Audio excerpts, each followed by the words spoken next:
إن الحمد لله نحمده ونستعينه ونستغفره ونعوذ بالله من شرور أنفسنا ومن سيئات أعمالنا من يهده الله فلا مضل له ومن يضلل فلا هادي له وأشهد أن لا إله إلا الله وحده لا شريك له وأشهد أن محمدا عبده ورسوله أما بعد فإن خير الحديث كتاب الله وخير الهدي هدي محمد صلى الله عليه وعلى آله وسلم وشر الأمور محدثاتها وكل محدثة بدعة وكل بدعة ضلالة وكل ضلالة في النار.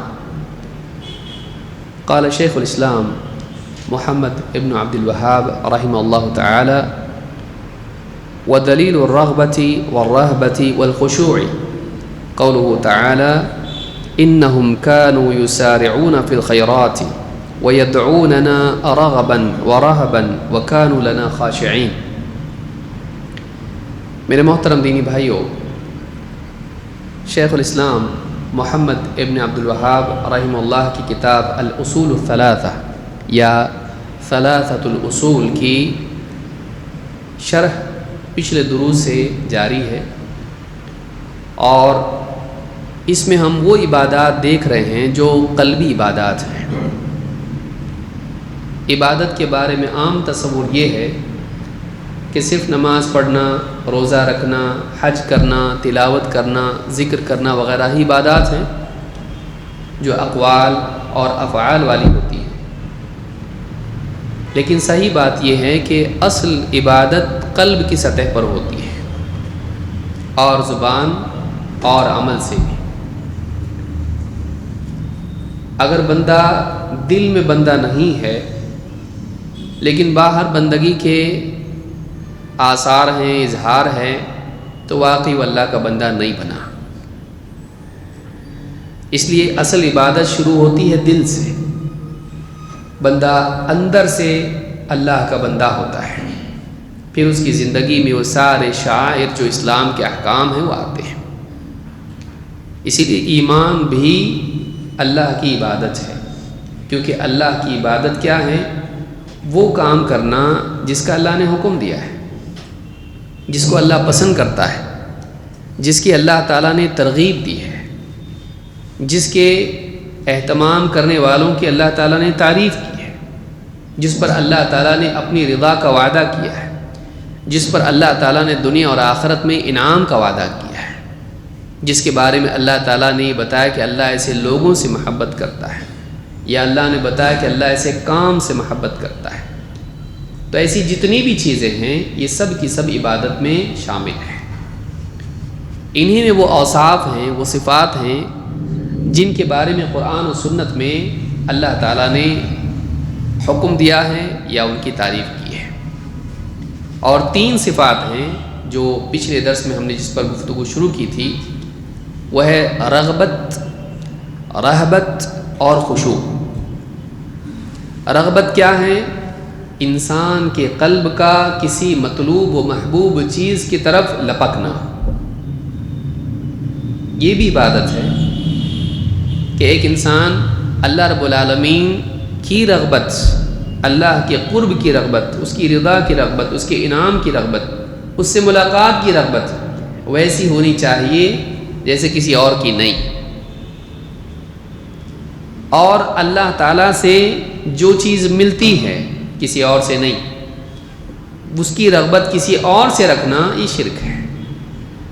اولاد کا ملنا، جنت کا ملنا، رزق میں برکت ملنا، شفا ملنا، یہ ساری چیزیں کہاں سے ملتی ہیں؟ اللہ سے. اب اگر اس کی رغبت ایک انسان کسی قبر میں مدفون کسی اللہ کے نیک بندے سے کرے کہ کاش کہ مجھے وہاں سے شفا ملے، اور اس کی رغبت دل میں ہے، اس سے رغبت لگائے، اولاد کی رغبت رکھے، شفا کی، اولاد کی، رزق میں برکت کی، جنت کی رغبت اس سے رکھے، تو اس نے وہ رغبت جو اللہ کے لیے خاص تھی وہ رغبت کس سے رکھی؟ مخلوق سے. تو یہ کیا ہے؟ یہ شرک ہے. اسی طرح سے رہبت، ڈرنا.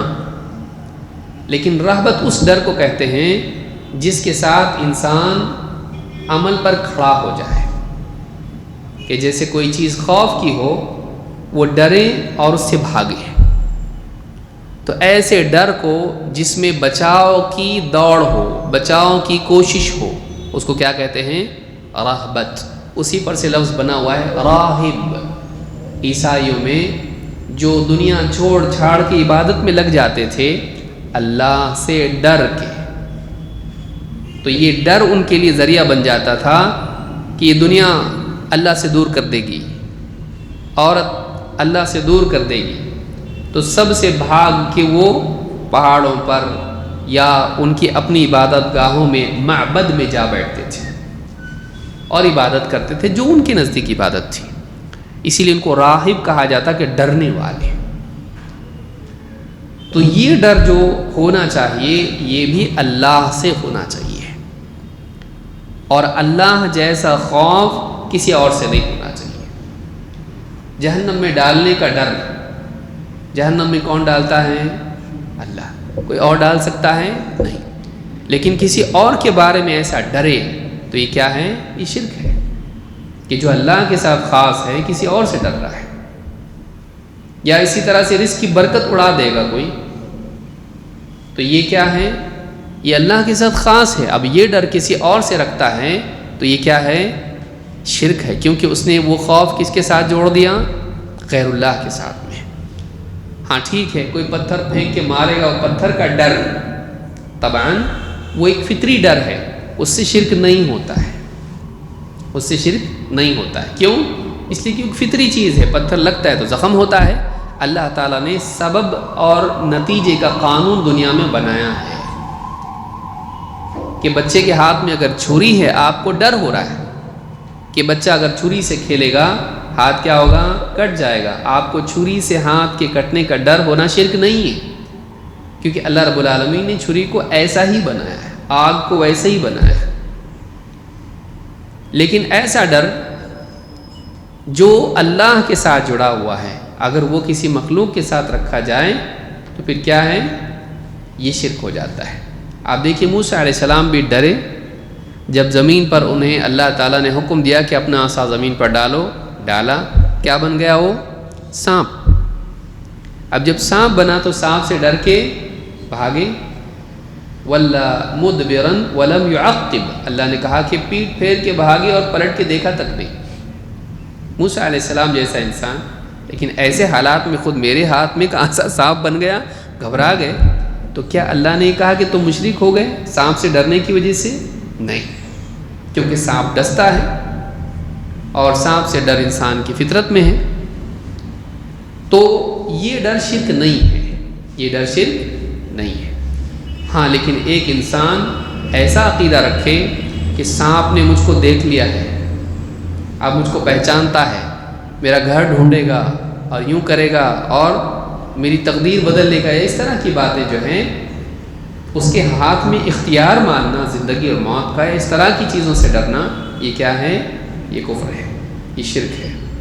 تو انہم کانوا یسارعون فی الخیرات ویدعوننا رغبا ورہبا وکانوا لنا خاشعین، کہ ہمارے نیک بندے نیکیوں میں جلدی کرتے تھے اور ہمیں پکارتے تھے رغبت کے ساتھ اور رہبت کے ساتھ، رغبت اور خوف کے ساتھ. وَكَانُوا لَنَا خَاشِعِينَ، اور وہ ہمارے لیے خشوع اختیار کرنے والے تھے. خشوع کس کو کہتے ہیں؟ اللہ کی عظمت کے احساس سے انسان کے دل میں اور اس کی زندگی میں جھکاؤ پیدا ہو جانا. اللہ کی عظمت کے احساس سے انسان کے دل میں اور اس کے چال ڈھال میں جھکاؤ پیدا ہو جانا، تواضع پیدا ہو جانا، اس کو کہتے ہیں خشوع. خشع کا مطلب ہوتا ہے پستی، جھکاؤ، نیچے ہو جانا. اسی لیے قیامت کے بارے میں اللہ نے فرمایا وَخَشَعَتِ الْأَصْوَاتُ لِلرَّحْمَنِ، قیامت کے دن آوازیں رحمان کے لیے پست ہو جائیں گی. حشر کے میدان میں کوئی زور سے بات کرنے والا ہوگا نہیں، ڈرے ڈرے سہمے سہمے اللہ کی عظمت کی وجہ سے کیسی بات کریں گے؟ ایک دم سرگوشیوں میں. تو پستی، اس کو خشوع کہتے ہیں. کہ انسان کی اکڑ ختم ہو جائے، اس کی بڑائی اللہ کی بڑائی کے احساس کے تحت ختم ہو جائے، وہ تواضع والا بن جائے۔ اس کو کیا کہتے ہیں؟ خشوع۔ پھر وہ خشوع انسان کے چلنے میں بھی ظاہر ہوگا۔ وَعِبَادُ الرَّحْمَنِ الَّذِينَ يَمْشُونَ عَلَى الْأَرْضِ هَوْنًا، رحمان کے بندے وہ ہیں جو زمین پر عاجزی سے چلتے ہیں۔ پھر اس کا خشوع نماز میں ظاہر ہوگا۔ قَدْ أَفْلَحَ الْمُؤْمِنُونَ الَّذِينَ هُمْ فِي صَلَاتِهِمْ خَاشِعُونَ، کامیاب ہو گئے ایمان والے جو اپنی نمازوں میں خشوع اختیار کرتے ہیں، اس کی نگاہیں جھکی ہوں گی، مسجد میں گھوم نہیں رہے ہوں گے آزادی کے ساتھ، وہ اللہ کے سامنے پیش ہونے کے احساس کے تحت نگاہیں جھکا کے ادب سے وَقُومُوا لِلَّهِ قَانِتِينَ، اللہ کے آگے بندے بنے، عاجز بندے بنے کھڑے رہو، فرما بردار بندے بن کے کھڑے رہو۔ اس کی زندگی میں بندگی ہوگی، خشوع اس کی زندگی میں ہوگا، جھکاؤ، پستی، عاجزی، تواضع، انکساری اس کی زندگی میں ہوگی۔ تو یہ ساری چیزیں کیا ہیں؟ یہ عبادات میں سے ہیں۔ اب اگر غیر اللہ کے لیے وہ ایسی پستی اختیار کرتا ہے جو اللہ کے لیے ہونی چاہیے، درگاہ پہ جا رہا ہے تو سر جھکا کے جا رہا، پہلے تو درگاہ پہ گیا کیوں تو؟ کسی کی قبر پر گیا تو کیا کیا؟ سر جھکا کے وہاں پر گیا، ایسا ادب تعظیم سے، ویسی تعظیم قبر کی کر رہا ہے جیسا کہ اللہ کے ساتھ معاملہ ہونا چاہیے۔ تو یہ کیا ہوا؟ جھکاؤ، رکوع، سجدہ کس کے لیے ہے؟ اللہ کے لیے، لیکن اس کی زندگی میں جھکاؤ ہو گیا، ان کے سامنے وہ ایسی پستی جیسی اللہ کے لیے ہونی چاہیے، تو اس نے کیا کر دیا؟ اللہ کی طرح ان کو بنا دیا۔ تو یہ ساری چیزیں یاد رکھنے کی ہے۔ خشوع بھی عبادات میں سے ہے۔ شیخ عبد المحسن القاسم کہتے ہیں الخشوع هو الذل لعظمت اللہ، خشوع اللہ کی عظمت کے لیے پست ہو جانے کا نام ہے۔ وَيَكُونُ فِي الْقَلْبِ وَالْجَوَارِحِ، اور خشوع آدمی کے دل میں اور اس کے جوارح، ہاتھ، پاؤں، سر، جسم کے حصوں میں ہوتا ہے، یعنی دل میں اصل ہے اور جسم میں اس کا اظہار ہے۔ دیکھیے آپ مثال کے طور پر کوئی آدمی اس کے دل میں اپنے جرم کا احساس ہو اور وہ بادشاہ کے سامنے پیش کیا جائے تو کیسا حال ہوتا ہے اس کا؟ بادشاہ کیا، آپ کا بچہ اگر اس کو معلوم ہو میں نے غلطی کیا اور باپ کے سامنے کھڑا ہو گیا تو کیسا کھڑا ہوتا؟ ہاں بولو کیا ہوا، ایسا کرتا نہیں۔ اس کے دل میں احساس ہے کہ میں نے غلط کام کیا، مجھ سے کوئی غلطی ہوئی ہے۔ پھر جب وہ پیش ہوتا ہے اس کے سامنے جو اس کا محاسبہ کر سکتا ہے، اس کا حق رکھتا ہے، اس کی نگاہیں شرم سے جھکی ہوئی ہوتی ہیں، اس کے بدن میں اکڑ نہیں ہوتی ہے، نڈھال ہوتا ہے، ایک دم سر جھکائے ہوئے ہوتا ہے۔ یہ جو پستی ہے وہ پستی نتیجہ ہے کس کا؟ دل کے احساس کا۔ جب اللہ کی عظمت کا احساس ہو جائے، اللہ کے احسانات کا احساس ہو اور اپنی کوتاہیوں کا احساس اس کے ساتھ جمع ہو جائے تو انسان شرمندہ ہو جاتا ہے، اس کے اندر خشوع اور پستی پیدا ہوتی ہے۔ تو کہتے ہیں کہ الخشوع هو الذل لعظمت اللہ، اللہ کی عظمت کے احساس کے تحت بندے کا پست ہو جانا۔ وَيَكُونُ فِي الْقَلْبِ وَالْجَوَارِحِ، وہ دل میں بھی اور اعضاء بدن میں بھی ہوتا ہے۔ وَهُوَ قَرِيبٌ مِّنَ الْخُضُوعِ إِلَّا أَنَّ الْخُضُوعَ فِي الْبَدَنِ، خشوع کا لفظ خضوع کے ساتھ آتا ہے اور دونوں کے معنی قریب قریب ایک ہی ہیں، لیکن خشوع دل میں بھی ہوتا ہے اور بدن میں بھی، اور خضوع صرف بدن میں ہوتا ہے۔ ہم کہتے ہیں خشوع خضوع سے نماز پڑھنا چاہیے، تو خشوع دل اور بدن دونوں میں ہوتا ہے، لیکن خضوع کا جو لفظ ہے اس کا جو تعلق ہوتا ہے خضع، اس کا بھی معنی پست ہونے کے ہے، وہ صرف جڑا ہوا ہوتا ہے انسان کے جسم سے۔ تو تیسیر الوصول میں یہ بات انہوں نے کہی ہے۔ ابن تیمیہ رحمۃ اللہ علیہ فرماتے ہیں والخشوع الخضوع للہ تعالی والسکون والطمأنینۃ الیہ بالقلب والجوارح، بندے کا اللہ کے لیے جھک جانا یہ خشوع ہے، اور سکون و طمانینت کا نام ہے، انسان کے دل میں اللہ کی بندگی کے لیے کوئی تذبذب نہ ہو، دو رائے نہیں ہو، اللہ کا بندہ ہوں یا نہیں ہوں، چھوٹا ہوں کہ بڑا ہوں، کنفیوژن کوئی ہے اس کو، وہ مطمئن ہو جائے، ہاں اللہ ہی مالک ہے، میں بندہ ہوں، بڑائی اللہ کے لیے ہے، میں تو حقیر ہوں، اللہ کے مقابلے میں کچھ بھی نہیں، میری کوئی قیمت نہیں، اللہ تعالیٰ عزت نہ دے تو کچھ بھی نہیں، اللہ تعالیٰ معاف نہ کرے تو میں مجرم، اللہ تعالیٰ جنت میں نہ ڈالے تو میں محروم، اللہ سزا دے تو میں بھاگ بھی نہیں سکتا، اللہ معاف نہ کرے تو میں برباد ہو جاؤں گا۔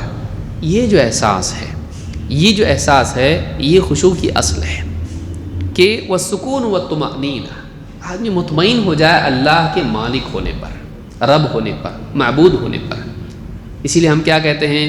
رضیت باللہ ربا، میں راضی ہو گیا اللہ کے رب ہونے پر۔ میرے نزدیک کوئی مخالفت نہیں اس معاملے میں، کوئی اختلاف نہیں، کوئی دل میں کھڑبڑاہٹ نہیں، مطمئن، اطمینان ہو، اس کو سکون ہو اس بات پر، اس پر کوئی اس کے دل میں، اس کے دل کے دریا میں کوئی موجیں نہ ہو، مطمئن ہو، ساکن ہو، ہاں میرا رب اللہ ہے، رضیت باللہ ربا۔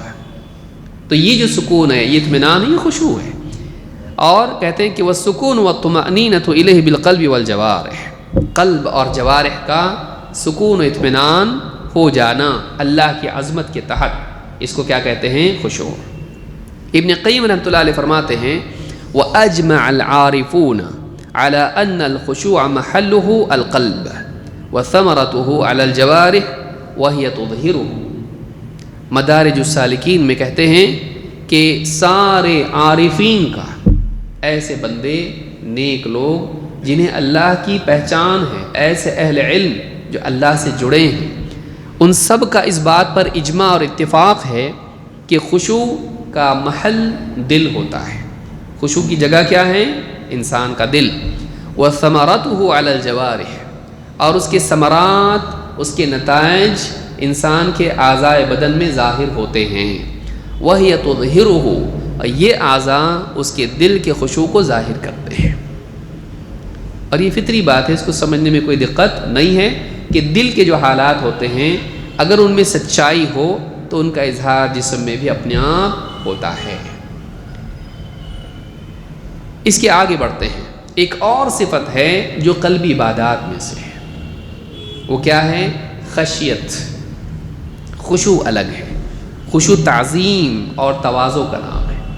خشیت کہتے ہیں ڈر کو، لیکن خوف میں اور خشیت میں خاص فرق ہوتا ہے۔ خوف بھی ڈرنے کو کہتے ہیں، اس کو بہت خوف ہے، خوف زدہ ہو گیا، خائف ہے۔ لیکن خشیت جو ہے یہ ایک الگ لفظ ہے جو اگرچہ خوف ہی ہے، لیکن خوف ایسی چیز سے بھی ہوتا ہے جس کو انسان جانتا ہے، اور ایسی چیز سے بھی ہوتا ہے جس کو نہیں جانتا۔ لیکن خشیت ہمیشہ ایسی چیز سے ہوتی جس کو انسان جانتا ہے۔ خشیت کے ساتھ کیا جڑا ہوتا ہے؟ علم۔ اب راستے سے جا رہے ہیں اکیلے، اندھیرا ہے، کچھ بھی نہیں، کچھ دیکھا نہیں آپ نے، اچانک کھڑبڑاہٹ ہوئی تو آپ کو ڈر ہو جاتا، معلوم نہیں کیا ہے، اور آپ معلوم نہیں کیا ہے سے ڈرے۔ سمجھ میں آئی بات؟ کہ آپ ڈریں لیکن کس سے ڈریں؟ معلوم نہیں کیا ہے، بلکہ بعض اوقات تو آواز بھی نہیں ہوئی، اچانک اکیلا، بہت سارے لوگوں کا حال یہ ہوتا ہے، اکیلے راستے سے جا رہا ہے آدمی، تنہائی ہے، کوئی دکھائی نہیں دیتا، نہ انسان نہ کتے، لیکن آدمی نہ چور ہے، نہ کوئی ڈاکو ہے، نہ کچھ ہے، نہ سانپ بچھو ہے، نہ کچھ ہے، اکیلا چل رہا ہے، بس اچانک ایک دل میں خوف ہے۔ تو خوف انجانی چیز سے بھی ہو سکتا ہے، نامعلوم چیز سے بھی ہو سکتا ہے۔ خشیت ایسی نہیں ہوتی ہے، خشیت کے ساتھ علم جڑا ہوا ہوتا ہے کہ اللہ کا علم انسان کو ہو، اور پھر اس علم کے نتیجے میں جو ڈر ہوتا ہے اس کو خشیت کہتے ہیں۔ اس کو یاد رکھیے۔ تو اللہ تعالیٰ قرآن کریم میں فرماتا ہے، اب کیسے معلوم پڑا کہ خشیت بھی عبادت ہے؟ اللہ تعالیٰ فرماتا ہے، شیخ الاسلام محمد ابن عبد الوہاب رحمہ اللہ فرماتے ہیں وَالدَّلِيلُ الْخَشْيَةِ قَوْلُهُ تَعَالَى فَلَا تَخْشَوْهُمْ وَاخْشَوْنِي فَلَا تَخْشَوْهُمْ وَاخْشَوْنِي، سورہ البقرہ آیت نمبر 150۔ اللہ نے فرمایا تو اے ایمان والو ان سے مت ڈرو، مجھ سے ڈرو۔ فلا تخشوہم، اسلام کے دشمن، مسلمانوں کے دشمن، ان سے مت ڈرو۔ فلا تخشوہم واخشونی، بلکہ تم مجھ سے ڈرو۔ تو اللہ تعالیٰ نے جس چیز کا حکم دیا وہ کیا ہے؟ عبادت ہے۔ اللہ تعالیٰ نے کیا حکم دیا؟ مجھ سے ڈرو۔ تو یہ جو خشیت ہے یہ مخلوق سے نہیں ہونی چاہیے، کس سے ہونی چاہیے؟ اللہ سے۔ ہاں، جن چیزوں میں معاملہ اللہ کے ساتھ خاص ہے، آسمان سے پتھر برسا دینا ناراض ہو کر عذاب کے طور پر، کون کر سکتا ہے؟ جانور، خنزیر اور دوسری مخلوق میں انسان کو تبدیل کر دینا کون کر سکتا ہے عذاب کے طور پر؟ اللہ ہی کر سکتا ہے۔ اللہ تعالیٰ نے پچھلی قوم میں عذاب بھیجا، کیا بنا دیا ان کو؟ کسی کو بندر بنا دیا، کسی کو خنزیر بنا دیا، کسی کو کچھ اور۔ تو یہ کون کر سکتا ہے؟ یہ اللہ کر سکتا ہے۔ تو یہ جو ہدایت کون سلب کر سکتا ہے؟ تو یہ اللہ کر سکتا ہے۔ تو جو چیز اللہ کر سکتا ہے اس چیز کے بارے میں کسی اور سے انسان خشیت رکھے، یہ کیا ہے؟ یہ شرک ہے۔ وہ ڈر صرف اللہ سے ہونا چاہیے۔ جیسے جہنم کا معاملہ ہے، جہنم میں صرف اور صرف کون ڈال سکتا ہے؟ جیسے بہت سارے لوگ ڈرتے ہیں اگر ہم نے فلانے بابا کی درگاہ پہ برابر پابندی سے نہیں گئے، ان کی طرف سے ناراضگی ہوگی، کوئی بیمار پڑ جائے گا، اور لوگ مانتے بھی ہیں اس کو۔ دیکھو نیاز نہیں کی اس سال، نیاز اس سال نہیں کی، 11ویں نہیں منائیں یا فلاں چیز نہیں کی، گھر میں بیمار پڑ جائیں گے، وہ بیماری ڈال دیں گے۔ رزق میں برکت نہیں رہے گی، وہ برکت اٹھا لیں گے۔ گھر میں حالات بگڑ جائیں گے، یعنی وہ قادر ہیں اس کے اوپر جو یہ کر سکتے ہیں۔ اس پر کون قادر ہے؟ صرف کون کرتا ہے؟ یہ اللہ رکھتا ہے۔ تو اللہ جس کا رزق چاہتا ہے وسیع کرتا ہے، جس کا چاہتا ہے تنگ کرتا ہے، جس کو چاہتا ہے بیماری دیتا ہے، جس کو چاہتا ہے شفا دیتا ہے۔ وَإِن يَمْسَسْكَ اللَّهُ بِضُرٍّ فَلَا كَاشِفَ لَهُ إِلَّا هُوَ، اور اللہ تعالیٰ اگر تجھے کوئی مصیبت پہنچائے تو اللہ کے سوا کوئی نہیں جو اس مصیبت کو ہٹائے۔ معلوم ہے کہ مصیبت بھی اللہ کی طرف سے آتی ہے اور ہٹانے والا بھی کون ہے؟ اللہ ہے۔ تو اب ایسی چیزوں سے ڈرے جو اللہ کے ساتھ خاص ہے، تو یہ کیا ہوگا؟ شرک ہو جائے گا۔ اللہ نے فرمایا فَلَا تَخْشَوْهُمْ وَاخْشَوْنِي، لہٰذا تم ان سے مت ڈرو، مجھ سے ڈرو۔ اسی طرح سے خشیت کے بارے میں شیخ عبد المحسن القاسم کہتے ہیں تیسیر الرسول میں، الخشیت بمعنی الخوف، خشیت خوف ہی کے معنی میں ہوتا ہے۔ خشیت اور خوف کا مطلب ایک ہی ہے، ڈر۔ الا ان الخشیت اخص من الخوف، ہاں لیکن بات یہ ہے کہ خشیت خوف کی ایک خاص قسم کو کہتے ہیں۔ لأن الخشیت مقرونۃ بمعرفت اللہ، اس لیے کہ خشیت اللہ تعالیٰ کی معرفت کے ساتھ ہوتی ہے۔ قال تعالی انما یخشی اللہ من عبادہ العلماء، اللہ تعالیٰ کیا فرماتا ہے؟ اللہ کے بندوں میں اللہ سے وہی ڈرتے ہیں جو علم والے ہیں۔ تو اللہ تعالیٰ نے خشیت کے ساتھ کیا جوڑا؟ علم کو۔ تو اس علم کا نتیجہ خشیت ہوتی ہے۔ اللہ تعالیٰ کو جب بندہ واقعی جانتا ہے کہ اللہ کیسا ہے، اس کا علم کتنا وسیع ہے کہ وہ ظاہر کو باطن کو جانتا ہے، دل کے حالات کو جانتا ہے، وہ ہمارے اعمال کو جانتا ہے، ہماری تنہائیوں کو جانتا ہے، تو بندے کے دل میں ڈر پیدا ہوتا ہے۔ اللہ دیکھ رہا ہے، اجالے میں بھی دیکھتا ہے، اندھیرے میں بھی، بلکہ دلوں کو دیکھتا ہے۔ تو اب بندہ ڈرتا ہے اللہ سے۔ اللہ قادر ہے، یہ کتنا بھی کہیں بھی بھاگ کے جائے اللہ عذاب دے سکتا ہے، اللہ سے ڈرتا ہے۔ اللہ کی جب معرفت حقیقی اعتبار سے بندے کو پیدا ہو جاتی ہے، اس کے نتیجے میں جو ڈر پیدا ہوتا ہے اس کو کیا کہتے ہیں؟ خشیت۔ اسی لیے اللہ تعالیٰ نے خشیت کو کس سے جوڑا؟ علم سے۔ انما یخشی اللہ من عبادہ العلماء، اللہ کے بندوں میں اللہ سے وہی بندے ڈرتے ہیں جو اللہ کے بارے میں علم رکھتے ہیں۔ ابن قیم رحمۃ اللہ علیہ فرماتے ہیں وَخَشْيَتُهُ تَعَالَى مَقْرُونَةٌ بِمَعْرِفَتِهِ وَعَلَى قَدْرِ الْمَعْرِفَةِ تَكُونُ الْخَشْيَةُ۔ التبیان فی اقسام القرآن میں کہتے ہیں کہ اللہ کی خشیت اس کی معرفت کے ساتھ جڑی ہوتی ہے۔ جتنی تجھ کو اللہ کی معرفت نصیب ہوگی اتنی ہی تیرے اندر خشیت ہوگی۔ جتنا معلوم یہ ہوا کہ زندگی میں اگر تقوی نہ ہو، زندگی میں اگر خشیت نہ ہو، تو یہ معرفت کے خلل کا نتیجہ ہے۔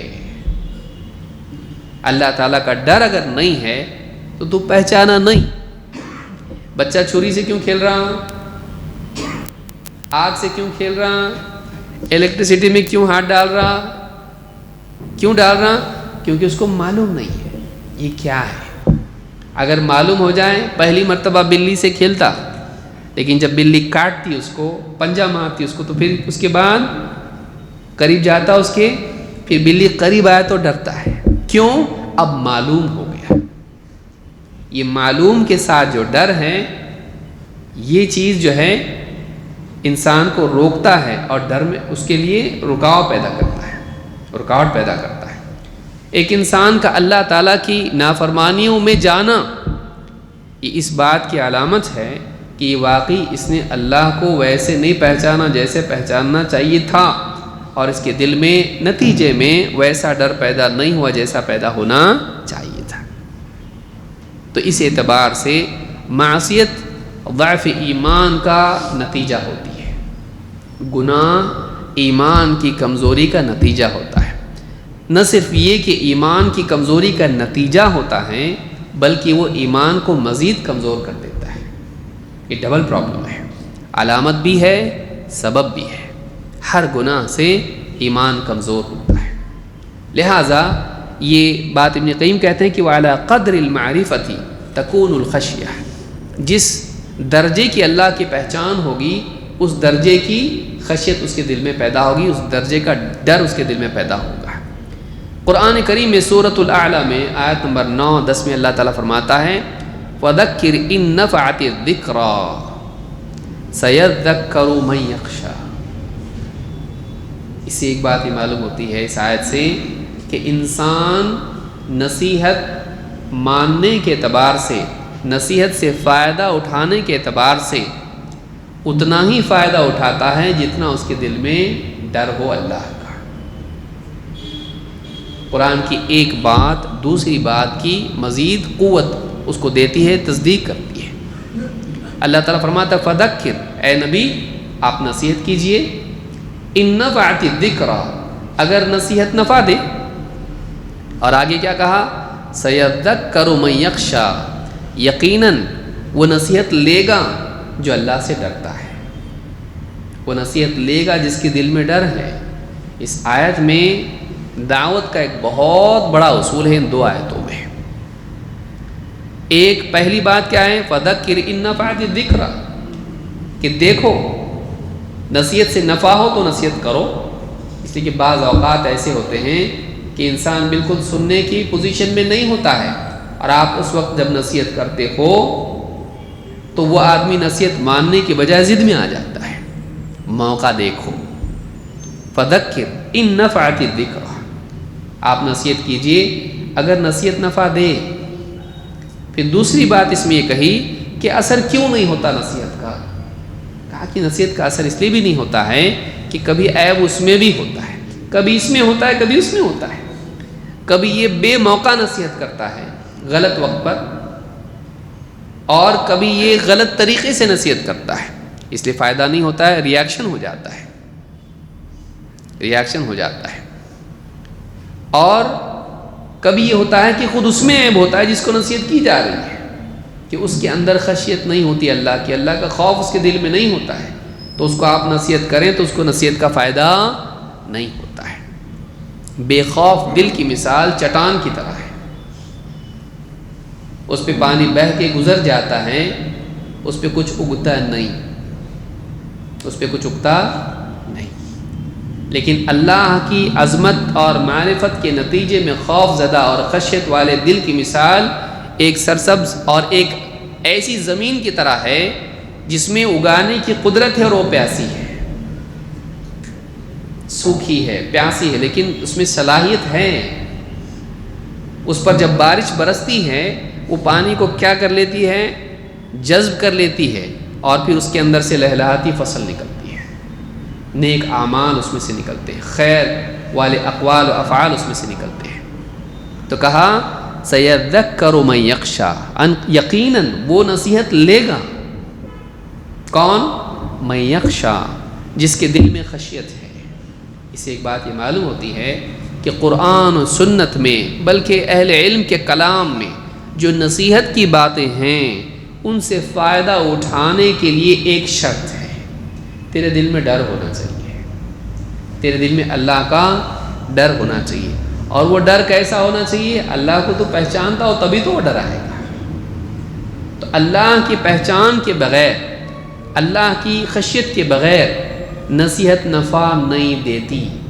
اسی لیے آپ دیکھیں گے ایک ہی صف میں لوگ کھڑے ہوتے ہیں، تراویح میں کوئی رو رہا ہوتا ہے اور کوئی آدمی حساب کر رہا ہوتا ہے، کوئی اپنی آخرت کا حساب کر رہا ہوتا ہے اور کوئی اپنی دکان کا۔ کیوں؟ جو آخرت کا حساب کر رہا ہے، اپنے اعمال کا حساب کر رہا ہے، اس کے دل میں خشیت ہے، اور جو آدمی اپنی دکان کا حساب کر رہا ہے، اس کے دل میں خوف ہے اپنی دکان کی، اپنی تجارت کے برباد ہونے کا، اپنے فقر و فاقے کا۔ یہ خشیت انسان کے لیے نصیحت کے فائدے کا سبب بنتی ہے، نصیحت سے فائدہ اس کو ہوتا ہے۔ سَيَذَّكَّرُ مَن يَخْشَىٰ، یہ سورہ الاعلیٰ کی آیت ہے، آیت نمبر 10۔ اسی طرح سے اللہ رب العالمین فرماتا ہے فَأَخَذَهُ اللَّهُ نَكَالَ الْآخِرَةِ وَالْأُولَىٰ، فرعون کو اللہ تعالیٰ نے کیا کر دیا؟ اس کی پکڑ کی، اس کو سخت سزا دی۔ فَأَخَذَهُ اللَّهُ، اس کا مواخذہ کیا، اس کو عذاب دیا۔ نَكَالَ الْآخِرَةِ وَالْأُولَىٰ، سزا کے طور پر اس کی پکڑ کی، پہلی اور دوسری، آخرہ دوسری بعد والی، اور اولا پہلی۔ مراد کیا ہے؟ اللہ نے اس کا مواخذہ کیا، آخرت والا بھی اور دنیا والا بھی۔ قتادہ رحمہ اللہ فرماتے ہیں کہ نکال الآخرۃ والاولی عقوبۃ الدنیا والآخرہ، اللہ نے دنیا میں بھی اس کو سزا دی اور آخرت میں بھی اس کے لیے سزا ہے۔ دنیا میں کیا سزا دی؟ اس کو غرق کر دیا، اس کو غرق کر دیا، اور آخرت میں کیا سزا ہے؟ سبھی جانتے ہیں، آخرت میں جہنم اس کے لیے ہے۔ تو دنیا اور آخرت کی سزا اس کو اللہ نے دی ہے۔ ان فی ذلک لعبرۃ لمن یخشی، اس آیت میں بھی اللہ نے کیا فرمایا؟ سورہ النازعات کی آیت نمبر 25-26 ہے۔ اللہ نے کہا ان فی ذلک لعبرۃ، فرعون کو اس طرح سے اللہ کے سزا دینے میں، فرعون کے واقعے میں عبرت ہے، ڈراوے والا سبق ہے، ڈراوے والا سبق ہے، عبرت ہے۔ کس کے لیے؟ سب کے لیے نہیں، لمن یخشی، جس کے دل میں خشیت ہے، جو اللہ سے ڈرتا ہے، جو سزا سے ڈرتا ہے، وہ جس کو دیکھتا ہے سزا ملی خود سیدھا ہو جاتا ہے۔ آپ دیکھیے مکتب میں، کلاس روم میں، گھر میں، آج کل تو قانون ہے پٹائی نہیں کرنے کا، ورنہ پہلے پٹائیاں ہوتی تھی اسکول میں بھی اور مکتب میں بھی، گھر میں تو ہوتی ہے۔ گھر میں اگر دو بچے ہیں اور دونوں نے یا ایک نے غلطی کی ہے، جب دوسرے کے سامنے ایک کی خوب پٹائی ہوتی ہے تو دوسرا غلطی کرتا کہ نہیں کرتا؟ دوسرا خود سنور جاتا، سدھر جاتا ہے۔ کیوں؟ اس کے دل میں جب ڈر ہوتا ہے تو وہ اپنے آپ اس کو دیکھ کے اپنی اصلاح کر لیتا ہے۔ کیوں؟ عبرہ، اس کے ساتھ ہوا تو میرے ساتھ بھی ہوگا، اگر فرعون کے ساتھ اللہ نے ویسا کیا تو میرے ساتھ بھی ہو سکتا ہے۔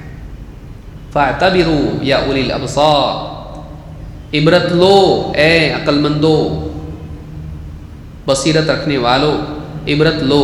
یعنی اگر اللہ نے اس کی بدعملی پر اس کے ساتھ دنیا میں یہ معاملہ کیا، سزا عذاب بھیجا، اگر تم وہی کام کرو گے تمہارے ساتھ بھی وہی ہو سکتا ہے۔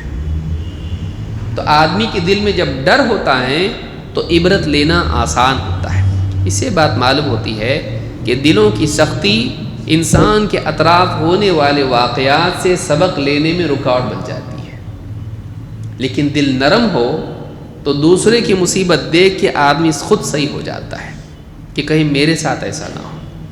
تو یہ جو چیز ہے، نصیحت لینا، عبرت لینا ماضی کے واقعات سے، اپنے اطراف کے حالات سے، یہ تبھی ممکن انسان کے لیے جب اس کے دل میں اللہ کا خوف اور اس کی خشیت ہو، اس کا ڈر ہو۔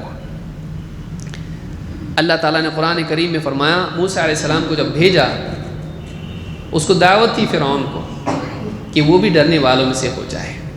اللہ تعالیٰ فرماتا ہے اذهب الى فرعون انه طغى، اے موسیٰ تم فرعون کے پاس جاؤ، انه طغى، وہ بڑا سرکش ہو گیا ہے، وہ بڑا سرکش ہو گیا ہے۔ اللہ کے باب میں بھی بندوں کے باب میں بھی اللہ کے معاملے میں سرکشی کی حدیں پار کر دی، بندگی سے بڑھ کے کیا دعویٰ کر دیا؟ قال انا ربکم الاعلی، اس نے کیا کہا؟ میں تمہارا سب سے بڑا رب ہوں۔ سرکش ہو گیا، حد پار کر دیا۔ طغا طغیانی کہتے ہیں حدیں پار کرنے کو۔ بندہ ہے لیکن دعویٰ کاہے کا کر رہا ہے؟ معبود کا اور رب کا۔ یہ دو دعوے اس نے کیے تھے، معبود کا بھی کیا تھا اور رب کا بھی کیا تھا۔ کہتا تھا وقال فرعون یا ایھا الملأ ما علمت لکم من الہ غیری، درباریوں سے کہتا تھا اے درباریوں، منسٹرز اور جو بھی لوگ اس کے ہیں، ان سے کہتا تھا ما علمت لکم من الہ غیری، میں نہیں سمجھتا میرے سوا تمہارا کوئی اور معبود ہے، میں نہیں سمجھتا میرے سوا بھی تمہارا کوئی معبود ہو سکتا ہے۔ سورہ قصص آیت نمبر 38 میں بات اللہ نے کہی ہے۔ تو معبود کا بھی دعویٰ کر دیا، رب کا بھی دعویٰ کر دیا، حد پار کر گیا اللہ کے معاملے میں۔ بندوں کے معاملے میں اس کو چاہیے تھا کہ بنی اسرائیل کے ساتھ عدل کا معاملہ کرے، لیکن ان پر کیا کرتا تھا؟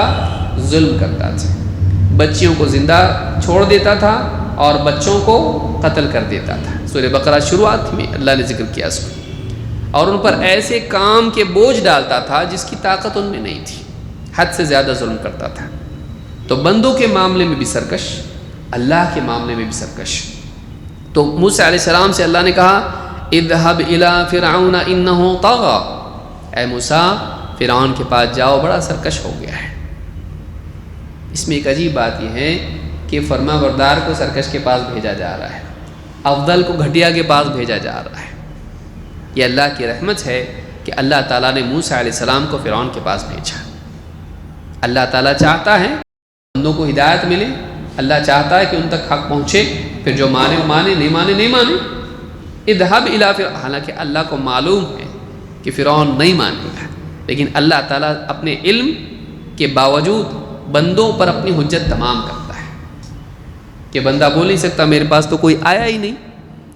کہا اذهب الى فرعون انه طغى، فرعون کے پاس جاؤ وہ بڑا سرکش ہو گیا۔ اب آگے کیا ہے دیکھیے، فَقُلْ هَلْ لَكَ إِلَىٰ أَن تَزَكَّىٰ، اے موسیٰ اس سے کہو کہ کیا میں تمہیں بتاؤں کہ تم پاکیزگی کیسے اختیار کر سکتے ہو، گندگی سے پاک ہو کے تم بہتر کیسے بن سکتے ہو۔ زکا عربی زبان میں دو معنی میں بنیادی طور پر آتا ہے، ایک پاکیزگی اور دوسرے نمو یا نما جس کو آپ کہیں گے۔ پاکیزگی پاک ہونا، گندگی سے، شرک سے، کفر سے، معصیت سے پاک ہونا، اور بڑھنا، پروان چڑھنا، اسی پر سے زکوٰۃ ہے، مال کو پاک کرنے کے لیے ہے۔ اور اس میں سے مال کیا ہوتا ہے جب دیتے ہیں تو ما نقصت صدقۃ من مال، صدقہ مال کو کم نہیں کرتا ہے، جب دیتا ہے تو کیا ہوتا ہے؟ اللہ تعالیٰ یا ابن آدم انفق ينفق علیک، اے آدم کے بیٹے خرچ کر، تجھ پر خرچ کیا جائے گا۔ تو اللہ تعالیٰ اور بڑھاتا ہے، لئن شکرتم لأزیدنکم، بطور شکر جب آدمی خرچ کرتا ہے اللہ کی نعمتوں کو، اللہ اور بڑھاتا ہے۔ تو فَقُلْ هَلْ لَكَ إِلَىٰ أَن تَزَكَّىٰ، فرعون سے کہو کہ کیا میں تمہیں بتاؤں کہ تم کیسے پاک ہو سکتے ہو، کیسے پروان چڑھ سکتے ہو، بہتر بن سکتے ہو۔ وَأَهْدِيَكَ إِلَىٰ رَبِّكَ فَتَخْشَىٰ، اور میں تمہیں تمہارے رب کی طرف رہنمائی کر دوں کہ تم خشیت والے بن جاؤ۔ معلوم ہوا کہ کمال ہے کہ انسان خشیت والا ہو۔ وَأَهْدِيَكَ إِلَىٰ رَبِّكَ فَتَخْشَىٰ، میں بتاؤں تمہارا رب کیسا ہے، تمہارے رب کا تعارف کراؤں، تمہارے رب کی طرف رہنمائی کروں تاکہ تم اللہ سے ڈرنے والے بن جاؤ۔ معلوم ہوا کہ یہ مقصود اصلی ہے کہ بندہ کیا ہو جائے؟ خشیت والا ہو جائے۔ اور ابن قیم نے تفصیل سے اس کو سمجھایا الفوائد میں اور دوسری جگہوں پر بھی کہ کتنا نفیس انداز میں بتایا ہے. یہ نہیں کہا کہ میں تمہارا تزکیہ کروں، بلکہ کہا کہ تم تزکیہ تمہارا ہو جائے، نسبت اپنی طرف نہیں کی. اور بالکل شفقت کے انداز میں بات ہے، بتاؤں ذرا میں تم کو کہ تمہارا تزکیہ کیسے ہو سکتا ہے. یعنی اس سے پوچھا جا رہا ہے، بتاؤں، تم بولو تو بتاتا ہوں. ایسے انداز میں بات ہو رہی ہے. حل لک الی ان تزکا، اور پھر اس کے بعد میں ہے کہ تیرے رب کی طرف میں تیری رہنمائی کر دوں. میں تو بس رہنمائی کرنے کے لیے ہوں، تیرا مالک نہیں ہوں میں. تیرا مالک کون ہے؟ اللہ ہے. تیرا رب اللہ ہے، کیونکہ تو نہیں تھا اور تو پیدا ہوا. تو کھاتا پیتا ہے، محتاج ہے، پیدا کس نے کیا؟ برساتا کون ہے، اگاتا کون ہے؟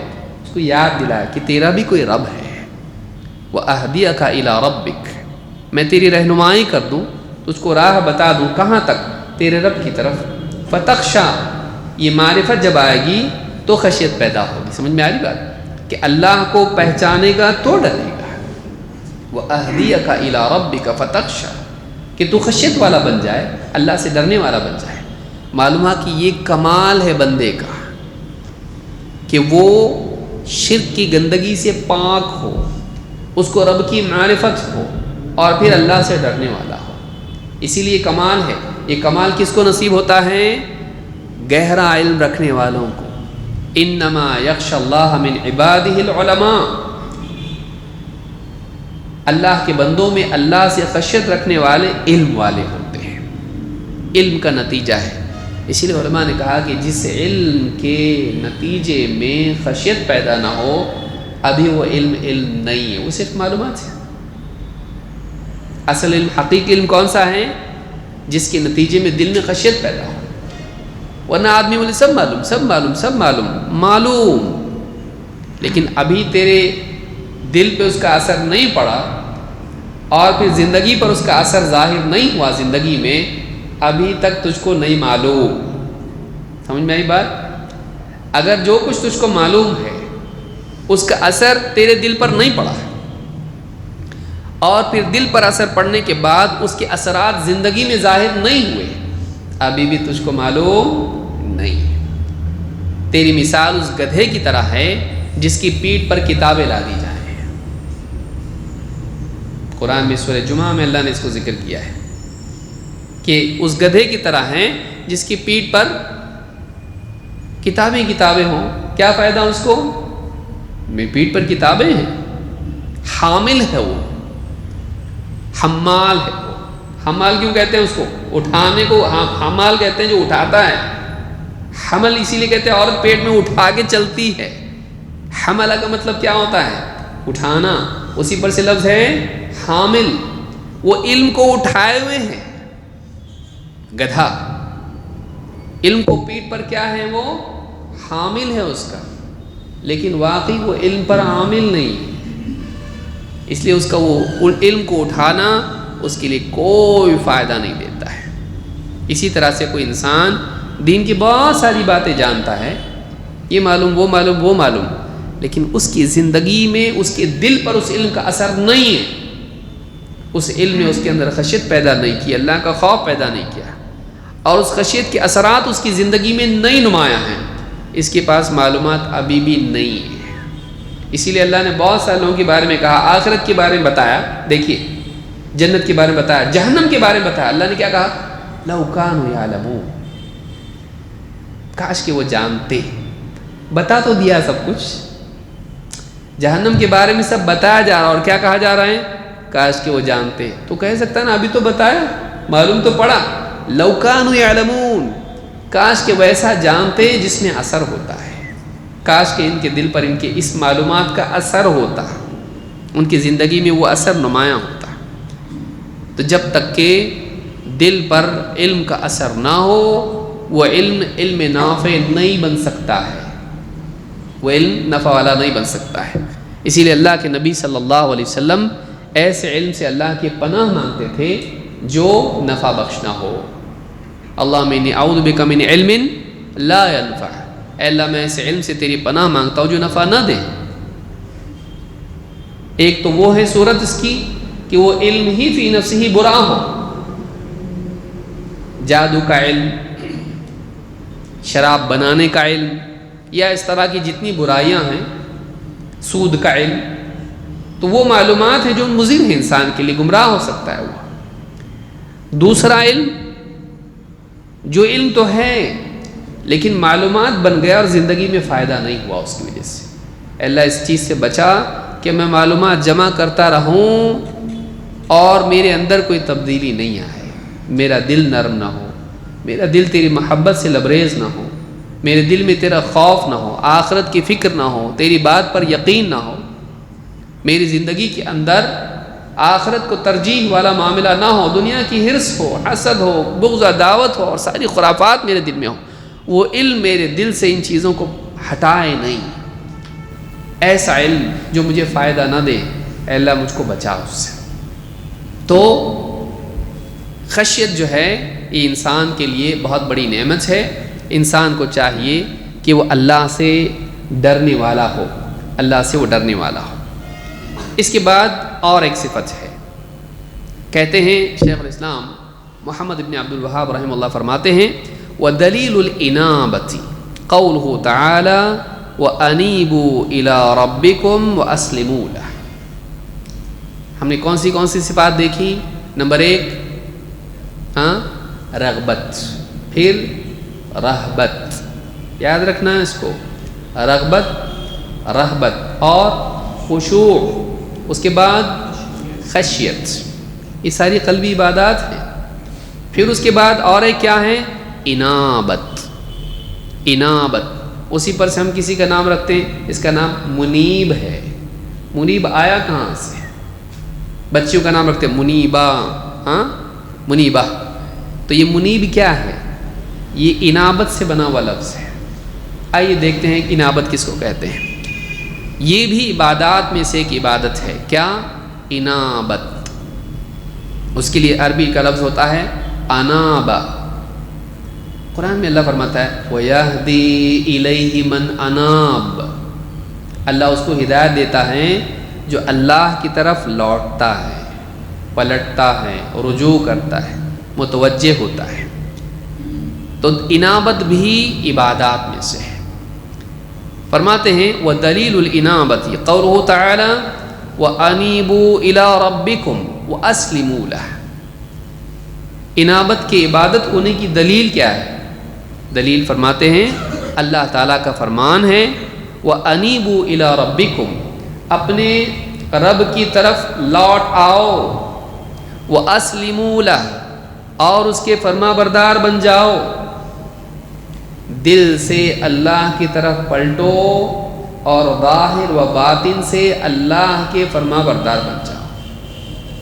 اللہ کی طرف دل کا لپکنا اور اللہ کے لیے جسم کا فرما بردار بن جانا پورے دین کا خلاصہ ہے، یہی تو دین ہے۔ ظاہراً و باطناً قلب اللہ سے متعلق رہے اور پورا وجود اللہ کا فرما بردار بن جائے، اور کیا ہے دین؟ یہی تو دین ہے، ظاہر و باطن میں اللہ کی طرف رجوع کرنا۔ وَأَنِيبُوا إِلَىٰ رَبِّكُمْ وَأَسْلِمُوا لَهُ، یہ سورہ زمر کی آیت نمبر 54 ہے۔ انابہ کس کو کہتے ہیں؟ راغب الاصفہانی کہتے ہیں، عربی زبان میں لفظ کہاں سے آتا ہے؟ کہتے ہیں وَالْإِنَابَةُ إِلَى اللَّهِ تَعَالَى الرُّجُوعُ إِلَيْهِ بِالتَّوْبَةِ وَإِخْلَاصِ الْعَمَلِ۔ انابت مطلب میں منیب بننا چاہتا ہوں، ٹھیک، کیا کرنا پڑے گا مجھ کو؟ اللہ کے اس حکم کو میں پورا کیسے کروں؟ کہتے ہیں وَالْإِنَابَةُ إِلَى اللَّهِ، اللہ کی طرف انابت کا مطلب کیا ہے؟ الرجوع الیہ، اللہ کی طرف پلٹ آنا، بالتوبۃ، توبہ کے ذریعے سے۔ آدمی جب گناہ کرتا ہے تو اللہ سے دور ہو جاتا ہے، اسی لیے اللہ نے کیا فرمایا وَسَارِعُوا إِلَىٰ مَغْفِرَةٍ مِّن رَبِّكُمْ، دوڑو اپنے رب کی مغفرت کی طرف۔ تو دوڑنا ہے کہیں، ڈائریکشن کس کی طرف ہونا چاہیے؟ اللہ کی طرف دوڑے، اپنے دل سے۔ اور اسی طرح سے اللہ تعالیٰ نے فرمایا فَفِرُّوا إِلَى اللَّهِ، تو دوڑو اللہ کی طرف۔ جب انسان کفر میں، شرک میں یا گناہوں میں ملوث ہو جاتا ہے تو وہ اللہ سے دور ہو جاتا ہے، صراط مستقیم سے دور ہو جاتا ہے۔ واپس اللہ کی طرف آ سکتا ہے. کیسے؟ اور آنا ہے اس کو، ورنہ اور جگہ کہاں ہے اس کے لیے جانے کی. اللہ کے قرب کے سوا نجات کہیں نہیں ہے اس کے لیے. تو اللہ کی طرف پلٹنے کے لیے کیا ہے؟ توبہ. اپنے گناہوں سے توبہ کرے. وَإِخْلَاصِ الْعَمَلِ، اور اپنے سارے اعمال کو اللہ کے لیے خالص کرتے ہوئے اللہ کی طرف لوٹے، توبہ اور اخلاص کے ذریعے سے. مفردات میں بات انہوں نے کہی ہے. ابن قیم رحمۃ اللہ علیہ فرماتے ہیں انابت اولیائہ، اللہ کے ولی، اللہ کے مقرب بندے، ان کی انابت کیا ہے؟ وہی انابت لِإِلَٰهِيَّتِهِ، انابت عبودیت و محبت. اللہ کے جو نیک بندے ہوتے ہیں، ایک آدمی کہہ سکتا ہے بھائی توبہ میں اور انابت میں کیا فرق ہے؟ توبہ عموماً گناہ کے ساتھ جڑی ہوتی ہے کہ ایک انسان گناہ کیا، توبہ کر، جلدی توبہ کیا، پاک صاف ہو گیا، اللہ کی طرف لوٹا، گناہ گار ہے اس لیے لوٹا. لیکن کیا صرف گناہ گار کو اللہ کی طرف پلٹنے کی ضرورت ہے؟ گناہ نہیں کیا لیکن دنیا میں مشغول ہو گیا تھا، گناہ نہیں کیا بیوی بچوں کے حقوق میں مشغول ہو گیا تھا، گناہ نہیں کیا اپنے آرام میں مشغول تھا، جیسی اپنی حاجات سے فارغ انسان ہو، کس کی طرف رجوع کرے؟ اللہ کی طرف. تو انابت کا جو لفظ ہے وہ گناہ گار کے لیے بھی آتا ہے لیکن نیک لوگوں کے لیے بھی آتا ہے. اسی لیے اللہ تعالیٰ نے صالحین کی صفات میں سے بھی انابت کو ذکر کیا ہے کہ وہ بار بار اللہ کی طرف رجوع کرتے ہیں. مجلس میں بیٹھا ہوا ہے، ادھر ادھر کی بات، گپ شپ ہوئی، سیاسی باتیں ہوئی، فلاں بات ہوئی، پھر دل واپس کس کی طرف؟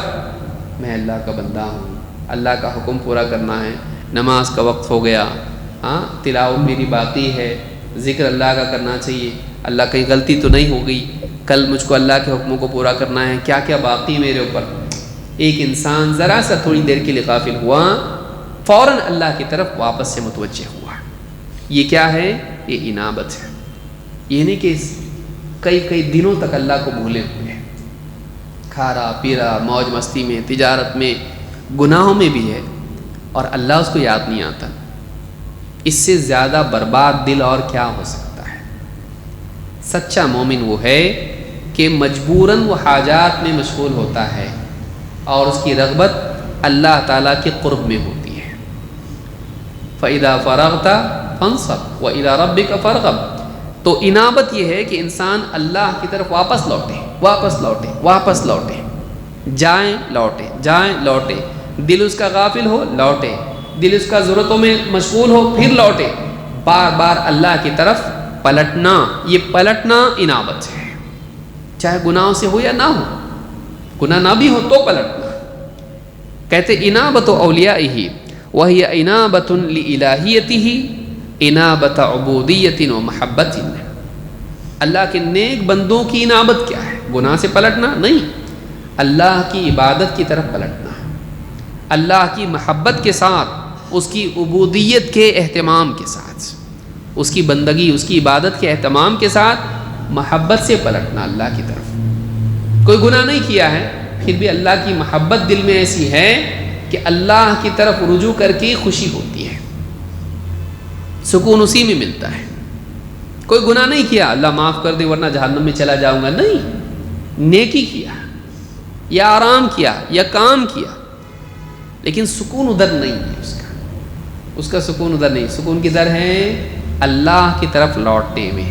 اللہ کے نیک بندوں کا حال یہ ہوتا ہے. حضرت عائشہ رضی اللہ تعالیٰ فرماتی ہے اللہ کے نبی صلی اللہ علیہ وسلم کے بارے میں، کان رسول اللہ صلی اللہ علیہ وسلم یذکر اللہ تعالی علی کل احیانہ. اللہ کے نبی صلی اللہ علیہ وسلم اپنے تمام اوقات میں اللہ کو یاد کرتے تھے، حتیٰ کہ فرماتی ہیں کہ میں حیض کی حالت میں ہوتی، آپ اپنا سر میری گود میں رکھ کے قرآن کریم کی تلاوت کرتے ہیں. گود کہاں ہے؟ سر کہاں ہے؟ بیوی کی گود میں، لیکن کیا پڑھ رہے ہیں؟ قرآن، اللہ کا کلام.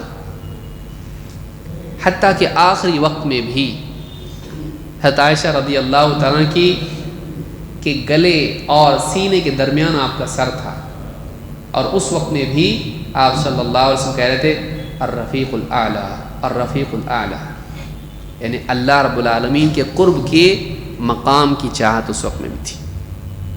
یہ جو چیز ہے یہ اللہ کے اولیاء، مقرب بندے، انبیاء، صدیقین، صالحین، شہداء، یہ جو مقرب بندے ہیں ان کی انابت یہ ہے کہ انہیں سکون اللہ رب العالمین کے قرب میں نصیب ہوتا ہے، تو یہ انابت ہے۔ کہتے وہی تتضمن اربعۃ امور، اگر منیب بننا ہے 4 چیز کرنی پڑیں گی۔ ابن قیم کہتے ہیں اگر تجھ کو واقعی اللہ کا ویسا بندہ بننا ہے جو بار بار اللہ کی طرف پلٹتا ہے اور اس پر وہ اللہ کا لقب صادق ہو اللہ کی طرف سے کہ یہ منیب ہے، 4 چیزیں ہیں۔ کیا ہیں؟ کہتے محبتہ والخضوع لہ، یہ کہتے محبتہ، اللہ کی محبت ہو، سب سے پہلی چیز کیا ہونا چاہیے دل میں؟ اللہ کی محبت، اور والخضوع لہ، اللہ کے لیے زندگی میں جھکاؤ ہو، اکڑ نہیں، گھمنڈ نہیں، گھمنڈ والا اللہ سے قریب نہیں، دور ہوتا۔ ابا واستکبر وکان من الکافرین، شیطان کے بارے میں اللہ نے کہا، ابلیس کے بارے میں اس نے انکار کیا، گھمنڈ میں آ گیا، کافروں میں سے ہو گیا، یا تھا ہی کافروں میں سے۔ اس کے لیے کیا کہا اللہ تعالیٰ نے؟ اتر جا یہاں سے، تو اللہ تعالیٰ نے آسمانوں میں سے زمین پہ ڈال دیا اس کو۔ تو اللہ سے دوری کیسے ملتی ہے؟ گھمنڈ سے۔ اللہ کا قرب ملتا ہے تواضع سے۔ محبتہ والخضوع لہ والاقبال علیہ، والاقبال علیہ، اپنے قلب سے اللہ کی طرف متوجہ ہونا، اللہ کی طرف متوجہ ہونا، والاعراض عما سوا، اور اللہ کے ما سوا سے اعراض کرنا۔ اللہ کی محبت، اللہ کے لیے تواضع، اللہ کی طرف توجہ، اللہ کے ما سوا سے دل کو پھیرنا، اللہ کی غیر کی طرف متوجہ ہونا بقدر حاجت بسبب مجبوری۔ یہ صالحین کی بات چل رہی ہے، ہم لوگ نہیں، ہم لوگ تو گرے پڑے گھٹیا لوگ، اللہ ہم سب کو ہدایت دے۔ اللہ کے نیک بندے، ان کے دلوں میں سمندر سے بھی زیادہ ٹھانٹے مارتی محبت اللہ کی ہوتی ہے۔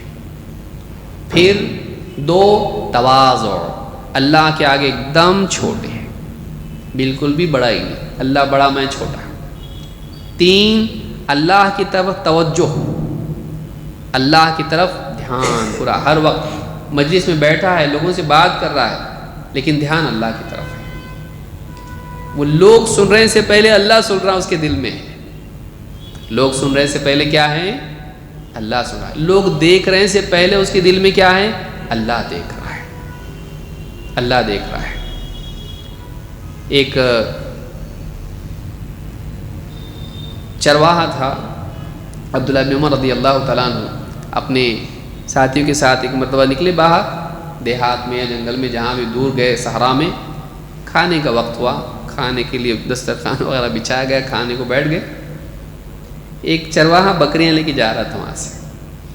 عبداللہ بن عمر رضی اللہ تعالیٰ عنہ نے امتحان لینا چاہا اس کا، ٹیسٹ کرتے ہیں اس کو، کیا لیول ہے اس کا، دیکھیں گے کیا بولتا، جواب دیتا۔ اس سے کہا کہ یہ بکریاں ہم کو دیتے ہو؟ اس نے کہا نہیں، میری نہیں ہے، میرے مالک کی ہے، میرے مالک کی ہے، یعنی جو بھی اس کا مالک ہے اس کی بکریاں، میری تھوڑی نا، میں چرواہا ہوں۔ تو اس سے کہا کہ ہم کو بیچ دو، اس کو پکائیں گے، تم بھی کھانا ہم بھی کھائیں گے، پیسے بھی ملیں گے۔ کہا نہیں، اور مالک کو بول دینا بھیڑیا لے گیا، مالک کو بول دینا کیا، بھیڑیا اٹھا کے لے گیا ایک بکری، کیا ہوگا، اتنی ساری بکریوں میں گئی تو کیا فرق پڑتا ہے۔ کہا پھر اللہ کہاں ہے، اللہ کا کیا، مالک کو تو بول دوں گا بھیڑیا لے گیا، لیکن فَأَيْنَ اللَّهُ، کہ اللہ کہاں، اللہ کا کیا، وہ تو دیکھ رہا نا، مالک نہیں دیکھ رہا، لیکن کون دیکھ رہا، اللہ دیکھ رہا۔ عبداللہ بن عمر رضی اللہ تعالیٰ بہت خوش ہوئے اس کے جواب سے، دیکھو چرواہا بولتا اللہ کا، اللہ کا کیا۔ پھر جب لوٹے واپس تو اس کو تلاش کیا، یہ کس کا غلام ہے، کس کا غلام ہے، ڈھونڈا اس کو، اور جب ملا تو اس کے مالک سے خریدا اس کو زیادہ قیمت دے کے، اور اس کو آزاد کر دیا، اور بکریاں بھی خریدی اس کی، اور بکریاں اس کو دے کے اس کو آزاد کر دی، چک بکریاں لے کے، پوری بکریاں اس کو کیا دی؟ تحفے میں دی، اور اس کو بھی کیا کیا؟ آزاد، یعنی اتنی پراپرٹی کا مالک ہو کے نکلا ہو۔ کس بنیاد پر؟ اس نے اللہ کو پہچانا۔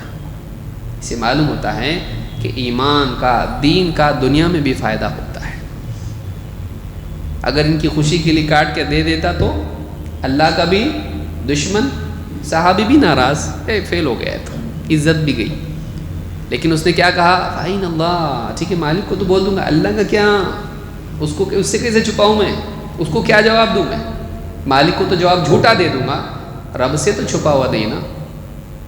تو یہ جو چیز ہے یہ دل میں ہونا چاہیے کہ دل ہمیشہ اللہ سے متعلق ہو۔ یہ کیا ہے؟ انابت ہے۔ تھوڑی دیر کی غفلت واپس لوٹا، ہر وقت تو نہیں ہو سکتا ہے، حاجات تو ہے نا ہمارے پیچھے لگی ہوئی، کھانا پینا، پیشاب پخانا، جو بھی ہے، تجارت سے لے کے آرام سے لے کے سب چیز ہے۔ تو اس کے باوجود جیسے ہی یاد ہے فوراً اللہ کی طرف متوجہ ہونا، یہ انابت ہے۔ تو کہتے ہیں محبت اللہ کی ہو، خضوع ہو اللہ کے لیے، اور اللہ کی طرف اقبال ہو، اللہ کی طرف متوجہ ہو، اور اللہ کے ماں سوا سے اعراض ہو، اللہ کے ماں سوا سے اعراض ہو۔ فلا يستحق اسم المنیب الا من اجتمعت فیہ هذه الاربع، کہتے ہیں منیب کا لقب اسی کا حق ہے جس میں یہ چار چیزیں جمع ہو جائیں: اللہ کی محبت، اللہ کے لیے تواضع، اللہ کی طرف دھیان، اللہ کے علاوہ سے دھیان ہٹانا، اعراض۔ یہ چار چیزیں جو جمع ہو جائیں تب جا کے آدمی واقعی منیب ہوتا ہے، کمال درجے میں۔ مدارج السالکین میں یہ بات ابن قیم رحمۃ اللہ علیہ کہی ہے۔ اللہ رب العالمین ہم سب کو انابت کی نعمت سے نوازے اور ہمارے ایمان کو ایسا بنائے جیسا ہونا چاہیے۔ اقول ھذا واستغفر اللہ لی ولکم۔